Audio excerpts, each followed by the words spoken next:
Today, we're diving into the blood-soaked corridors of terror with one of the most infamous cult classics of the late 80s and early 90s, Splatterhouse. Released in 1988 by Namco, Splatterhouse pushed boundaries in both its unapologetic gore and its willingness to embrace pure horror schlock. If you've ever wanted to play a game that felt like stepping into a grindhouse horror film, Splatterhouse is the game for you. Splatterhouse didn't just borrow from horror, it embraced the genre with bloody, clawed hands. From its grotesque monster designs to its nods to cult films like Evil Dead and Friday the 13th, this game wore its inspirations proudly on its sleeve. But make no mistake, beneath the layers of viscera and rotting flesh, Splatterhouse packed the addictive challenge of a classic beat-em-up, demanding precise timing and offering satisfying, bone-crunching action for those brave enough to wield its iconic weapons. Yet, not everyone welcomed Splatterhouse with open arms, or open caskets for that matter. Its unrelenting violence and demonic imagery raised eyebrows among parents and politicians, making it one of the early poster children for video game controversy. And while it wasn't the first game to shock audiences with blood and gore, it was certainly one of the most notorious, earning a lasting reputation in gaming history. The story of Splatterhouse is as straightforward as a late-night horror flick, and that's exactly why it works. You step into the shoes of Rick Taylor, a parapsychology student who, along with his girlfriend Jennifer, visits the foreboding West Mansion, better known as the Splatterhouse. Rumored to be the site of twisted experiments by the nefarious Dr. West, the mansion is a classic horror setting, dark, decrepit, and crawling with things that go bump in the night. Naturally, things take a nosedive from creepy to outright horrifying when Rick and Jennifer are attacked by monsters the moment they step inside. Rick awakens in a dungeon, badly wounded and on the brink of death. That's when the Terror Mask, an ancient Mayan artifact that looks suspiciously like a certain hockey mask, bonds with him. The mask transforms Rick into a hulking, muscle-bound terror machine, giving him the strength to fight back against the grotesque creatures lurking in the mansion.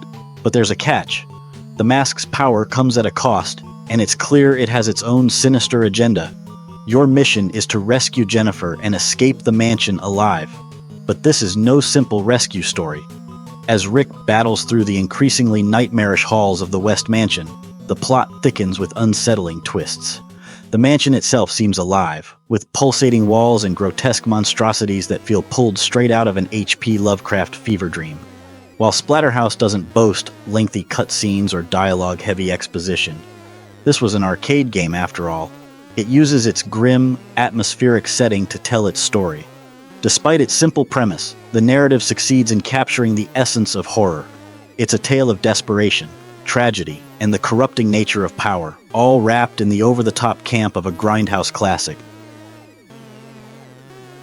If the story of Splatterhouse is its gory heart, the gameplay is its bone-crunching backbone. At its core, Splatterhouse is a side-scrolling beat-em-up, but unlike the fast-paced chaos of Final Fight or Double Dragon, this game leans into a slower, more deliberate combat style. Every move you make as Rick feels weighty, reinforcing the sense that you're controlling a lumbering powerhouse instead of a nimble martial artist. The controls are straightforward and approachable. Rick can punch, kick, jump, and use a variety of brutal weapons. But simplicity doesn't mean shallow. The game demands precision. Mistiming a punch or failing to anticipate enemy patterns can quickly turn Rick into a monster's next meal. The weapon system is where the gameplay truly shines. Rick can pick up objects scattered throughout the mansion, ranging from wooden planks to machetes and even a shotgun. Each weapon feels satisfyingly powerful, with heavy thuds and splatters that punctuate their use. Smashing an enemy against the wall with a 2x4 remains one of the most iconic moments of the game, as the impact sends blood splattering in all directions. These weapons not only add variety to combat, but also give the player a visceral sense of satisfaction that's hard to match. The level design reinforces the game's oppressive atmosphere. The mansion is filled with hazards beyond just the monsters. Traps like spikes, spinning blades, and collapsing floors add an extra layer of challenge, requiring quick reflexes and careful timing. However, Splatterhouse isn't without its flaws. The slow movement speed can sometimes feel more frustrating than strategic, especially when dealing with fast-moving enemies. The hit detection, while generally reliable, can occasionally feel unforgiving, leading to moments of cheap deaths that force players to pump more quarters into the machine. Despite these shortcomings, Splatterhouse succeeds in delivering a gameplay experience that feels true to its horror roots. Every punch, kick, and weapon swing feels like a desperate fight for survival, and the game's difficulty reinforces the idea that Rick is constantly teetering on the edge of annihilation. It's a test of skill, patience, and a little bit of luck, just like the best arcade games of its time. If you were wandering through an arcade in the late 80s, Splatterhouse was nearly impossible to ignore. Its bold and grotesque visuals stood out like a severed thumb in a sea of brightly colored platformers and action games. Namco went all in on creating a visceral, horror-filled atmosphere, and the game's graphics and sound were key to making the West Mansion feel like a living, breathing nightmare. The character designs are the first thing that grab your attention. Rick's hulking frame and iconic terror mask make him an unforgettable protagonist, instantly evoking comparisons to slasher villains like Jason Voorhees. The backgrounds are equally impressive, showcasing some of the best sprite work of the era. Each level feels distinct yet cohesive, reinforcing the eerie and oppressive atmosphere of the West Mansion. The animations, while not the smoothest by today's standards, were incredibly effective for their time. Rick's punches and kicks have a weighty, deliberate feel to them, while enemy death animations are satisfyingly gruesome. Of course, the visuals are only half of the sensory assault that Splatterhouse delivers. The soundtrack deserves major credit for creating a truly unnerving atmosphere. The music, composed by Katsuro Tajima, combines eerie, haunting melodies with driving, percussive beats that keep you on edge. Tracks often start with slow, suspenseful builds before erupting into chaotic crescendos during boss fights, perfectly mirroring the action on screen.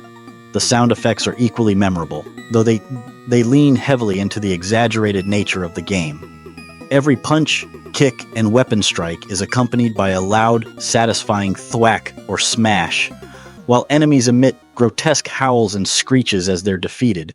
These sounds, while occasionally repetitive, serve to heighten the immersion, making every encounter feel visceral and intense.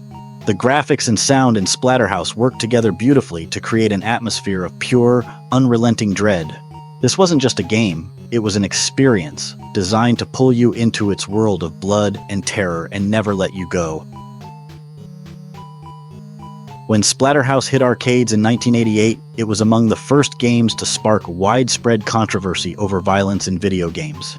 Its graphic content, grotesque enemies, and obvious nods to slasher films raised more than a few eyebrows, especially among parents and politicians. The game was even slapped with a parental advisory warning for its home console ports, a rare occurrence at the time. While this notoriety may have scared off some casual players, it only fueled its appeal among fans of horror and those drawn to the forbidden. The controversy helped solidify Splatterhouse as a talking point and an early example of video games being scrutinized as a medium capable of mature themes. The influence of Splatterhouse can be felt in numerous ways. It helped popularize the horror genre in gaming, paving the way for franchises like Resident Evil, Silent Hill, and even modern indie hits like Dead Cells. The game's slow, methodical combat also set it apart from its contemporaries, offering a precursor to the more deliberate action seen in later horror games like Dark Souls. Its grotesque creature designs and atmospheric settings were inspirational to many developers aiming to capture the same sense of dread and unease. The Splatterhouse series itself saw sequels and spin-offs, though none reached the same iconic status as the original. Splatterhouse 2 and Splatterhouse 3 brought the franchise to the Sega Genesis, expanding on the story and introducing new mechanics like branching paths and additional moves for Rick. These entries maintained the series' trademark gore and difficulty, cementing its cult status among Sega fans in the 90s. However, by the mid-90s, the series faded into obscurity, unable to compete with the rising tide of 3D gaming. That wasn't the end of the road, though. The franchise saw a brief revival in 2010 with a reboot for modern consoles. While the reboot attempted to reimagine Splatterhouse for a new generation, it received mixed reviews, with some praising its homage to the original and others criticizing its repetitive gameplay and technical issues. Despite its flaws, the reboot served as a reminder of the franchise's lasting appeal and introduced a new generation of players to Rick and his terror mask. Splatterhouse is a time capsule of an era when video games were still discovering their identity. It dared to push boundaries and challenge the medium's potential, proving that games could evoke fear, disgust, and excitement all at once. While it may not have been perfect, Splatterhouse left a bloody handprint on gaming history, one that's unlikely to fade anytime soon.